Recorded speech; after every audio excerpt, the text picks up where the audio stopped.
Previously on World History and Geography. With the end of the final Chinese dynasty, the Qing, China entered decades of conflict and turmoil. A civil war between the communists and the ruling nationalists began in the 1920s, but when the Japanese invaded China, an uneasy truce occurred between the nationalists and the communists as they joined forces against their common enemy, and the world entered World War II. And now, our feature presentation. During World War II, Japan's armies had occupied and devastated most of China's cities. China's civilian death toll alone was estimated between 10 to 20 million persons, second only to those of the Soviet Union. However, conflict in China did not end with the defeat of the Japanese. In 1945, the truce between the nationalists and the communists ended, and the Civil War picked up where it left off. Under their leader Mao Zedong, and with the country's massive peasant population on their side, the Communist Red Army controlled much of northern China. Meanwhile, the nationalist forces under Chiang Kai-shek, or Chiang Kai-shek, dominated southwestern China. During World War II, the United States government had sent supplies and money to the nationalists to fight the Japanese. With this aid and their army outnumbering the communists by as much as 3 to 1, the nationalists had the advantage. The nationalist forces, however, did little to win popular support. With China's economy collapsing, thousands of nationalist soldiers deserted to the communists. By the spring of 1949, China's major cities fell to the well-trained Red forces.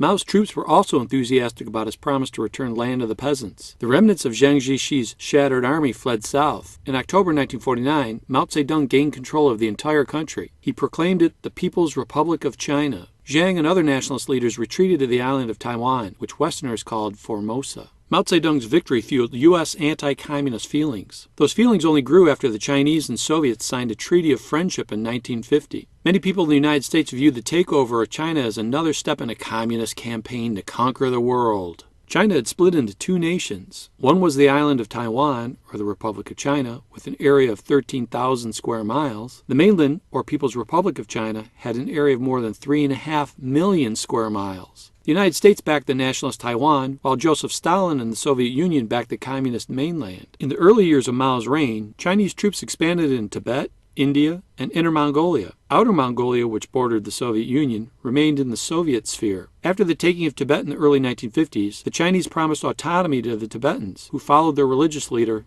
the Dalai Lama. The Dalai Lama himself. When China's control over Tibet tightened over time, the Dalai Lama fled to India. India welcomed many Tibetan refugees after a failed revolt in Tibet in 1959. As a result, resentment between India and China grew. In 1962, they clashed briefly over the two countries' unclear border. The fighting stopped, but resentment continues to this day. After taking control of China in 1949, the communists began to tighten their hold on the 550 million citizens. The Communist Party's 4.5 million members made up just 1% of the population, but, as in the Soviet Union, the party controlled the national government. There were elections, but basically you could only vote for communists. Mao was the head of both the party and the government in 1949. Mao was determined to reshape China's economy based on Marxist socialism, like Stalin's Soviet Union, but adjusted to fit China. 80% of the people lived in rural areas, but most owned no land. Instead, 10% of the rural population controlled 70% of the farmland. Under the Agrarian Reform Law of 1950, Mao seized the holdings of these landlords. His forces killed more than 1 million landlords who resisted. He then divided the land among the peasants. Later, to further Mao's socialist principles, the government forced peasants to join collective farms. Each of these farms was comprised of 200 to 300 households. Mao's changes also transformed industry and business. Gradually, private companies were nationalized or brought under government ownership. In 1953, Mao launched a 5-year plan, like we saw in the Soviet Union, that set high production goals for industry. By 1957, China's output of coal, cement, steel, and electricity had increased dramatically. To expand the success of the first 5-year plan, Mao proclaimed the Great Leap Forward in early 1958. This plan called for still larger collective farms, or communes. In the strictly controlled life of the communes, peasants worked the land together, and they owned nothing. The peasants had no incentive to work hard when only the state profited from their labor. The Great Leap Forward was a giant step backward. Poor planning and inefficient backyard or home industries hampered growth. Imagine trying to make steel in your backyard. Not very efficient nor successful. The program was ended in 1961 after crop failures caused a famine that killed about 20 million people.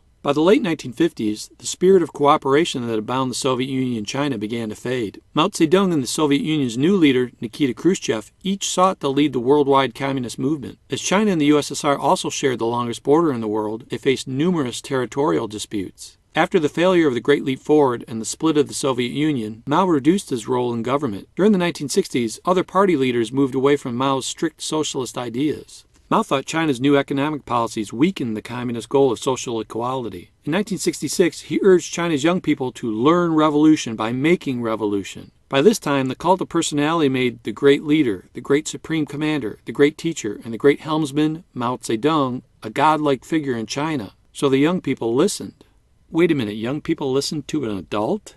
Anyway, with their little red book of Chairman Mao quotations in hand, millions of high school and college students responded. They left their classrooms and formed extremist militia units called the Red Guards. Okay, students, don't be getting any ideas about leaving school now.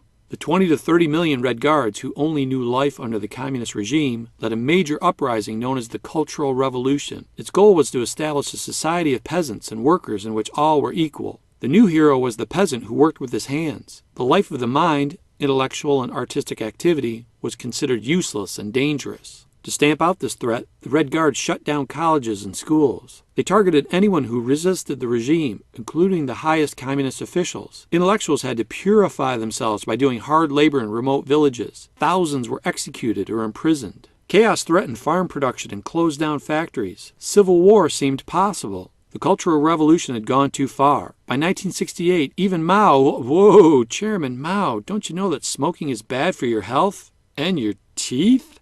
And watch that secondhand smoke. You'll kill your comrades. Well, Mao admitted that the Cultural Revolution had to stop. The army was ordered to put down the Red Guards. Zhou Enlai, Chinese Communist Party founder and premier since 1949, began to restore order. Soon, China would look to economic reforms, but the Communist Party would continue to maintain a firm grip of power on China. The Dalai Lama himself.